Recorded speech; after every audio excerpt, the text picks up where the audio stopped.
क्या आप भी दोस्तों इस तरीके से वीडियोस बनाते हो और आपके वीडियोस को आपको इंट्रोड्यूस करना है या फिर इस तरीके से लोअर थर्ड्स लगाने हैं, वो भी डाविंची रिजॉल्व में। तो दोस्तों आज का सेशन आपके लिए है। हेलो दोस्तों, मेरा नाम श्रेयांश भाटिया है और आप देख रहे हो भाटिया ट्रेनिंग एंड कंसल्टेंसी। और आज हम देखने वाले हैं कि डाविंची रिजॉल्व में किस तरीके से हम टेक्स्ट लगा सकते हैं बड़े ही आसानी से। तो चलिए फिर बिना कोई समय गवाए शुरू करते हैं।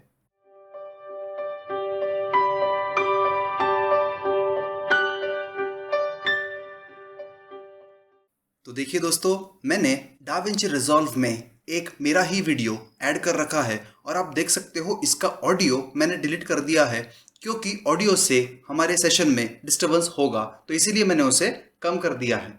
तो चलिए अब देखते हैं किस तरीके से हम लोग अलग अलग टाइप के टेक्स्ट लगा सकते हैं डाविंची रिजॉल्व में जो हमारे टाइटल्स बन सकते हैं। तो यहाँ पर आप जैसा ही एडिट वाले टैब में चलते हो और यहाँ पर मीडिया फाइल्स ऐड कर लेते हो आप लोग, तो यहाँ पर ऊपर आप देख सकते हो इफेक्ट्स लाइब्रेरी करके आपको नजर आ रहा है। इफेक्ट्स लाइब्रेरी, इस पे आपने क्लिक कर देना है।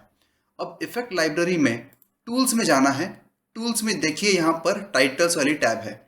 तो यहाँ पर कई सारे टाइटल्स आपको बड़े ही आराम से यूज करने के लिए मिलते हैं। फॉर एग्जाम्पल देखिए, ये लेफ्ट लोअर थर्ड है, मतलब ये लेफ्ट साइड में लोअर थर्ड अगर आपको एनिमेटेड लगाना है तो देखिए इस तरीके से ये डायरेक्टली आ जाएगा, या फिर मिडल लोअर थर्ड या फिर राइट लोअर थर्ड, या फिर अगर आपको स्क्रोल टेक्स्ट चाहिए मतलब ऊपर से नीचे आते हुए इस तरीके से, तो ये स्क्रोलिंग टेक्स्ट भी आप आपके डाविंची रिजॉल्व में लगा सकते हो, या फिर इस तरीके का सिंपल बेसिक टेक्स्ट या टेक्स्ट प्लस। अब टेक्स्ट प्लस में कुछ एडेड फीचर्स होते हैं दोस्तों, इसीलिए जनरली अगर आपको सिंपल टेक्स्ट ही ऐड करना हो तो टेक्स्ट प्लस आपने सेलेक्ट करना चाहिए। तो इस तरीके से आप कोई भी चीज़ ऐड कर सकते हो। अब यहाँ पर एक चीज़ का ध्यान आपने ये रखना है कि वीडियो हमेशा नीचे चाहिए और उसके ऊपर की लेयर में आपने ये इफेक्ट्स ऐड करने हैं, ये टेक्स्ट ऐड करना है। अगर मान लीजिए आप टेक्स्ट नीचे ऐड करते हो और उसके ऊपर वीडियो करते हो तो वीडियो आपका उसके ऊपर आ जाएगा, मतलब कि आपका टेक्स्ट नजर नहीं आएगा। यहाँ पर देखिए आप फ्यूजन टाइटल्स हम देखते हैं, तो देखिए इस तरीके से बैकग्राउंड रिवील ये नजर आ रहा है। कॉल आउट भी देखिए यहाँ पर इस तरीके से आप दे सकते हो बड़े ही आराम से।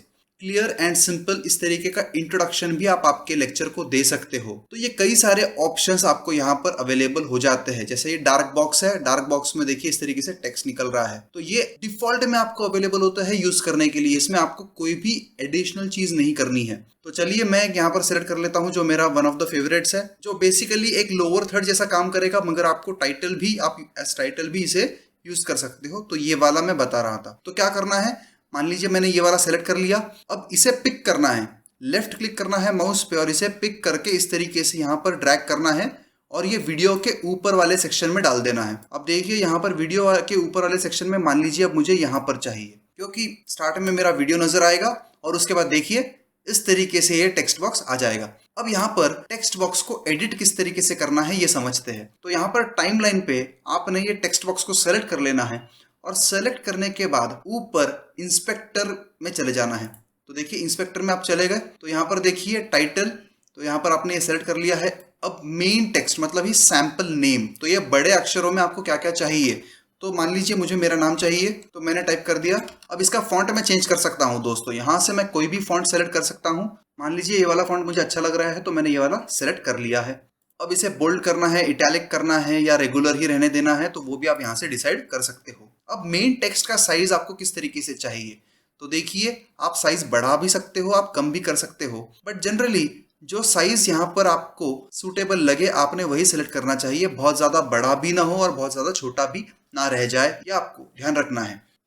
उसके बाद देखिए इस तरीके से कितना स्पेस होना चाहिए उन अक्षरों के बीच में, तो मुझे ज्यादा कोई फर्क नहीं चाहिए। उसके बाद इसका कलर आप चेंज कर सकते हो। फॉर एग्जांपल देखिए मैं यहाँ पर रेड कलर ले लेता हूँ और इसे कर देता हूँ ओके। तो देखिए ये रेड कलर हो गया है, बट यहाँ पर मुझे इसका रेड कलर नहीं चाहिए, मुझे इसका व्हाइट कलर ही चाहिए, तो इसीलिए मैं इसे व्हाइट ही रखता हूँ। बैकग्राउंड का कलर हम चेंज करेंगे बाद में, ठीक है। तो यहाँ पर देखिए अब सेकंड टेक्स्ट आपको क्या चाहिए। फॉर एग्जांपल सेकेंडरी टेक्स्ट मुझे भाटिया ट्रेनिंग एंड कंसल्टेंसी चाहिए, तो मैं वो डाल देता हूँ। तो देखिए इस तरीके से भाटिया ट्रेनिंग एंड कंसल्टेंसी का भी आ गया।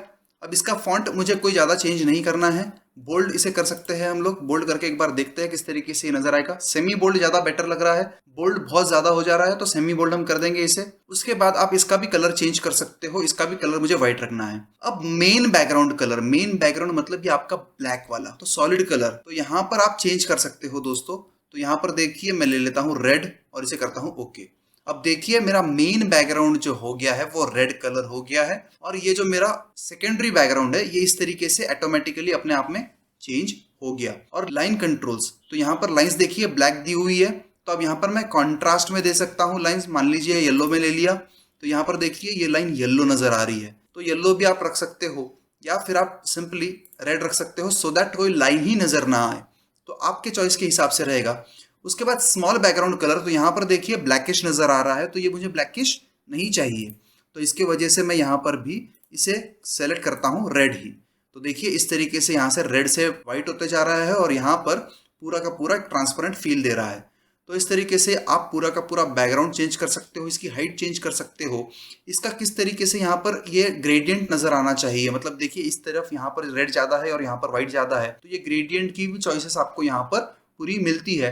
तो आप जितना उसमें एक्सपेरिमेंट करोगे उतना अच्छे से आपको ये मिल सकता है। अब देखिए इसे हम प्ले करके देखते हैं, तो यहाँ पर देखिए इमीडिएटली ये आ गया और यहाँ पर जितना मैंने इसे सेट करके रखा हुआ है टाइम उतना दिखेगा और उसके बाद ऑटोमेटिकली वो निकल जाएगा।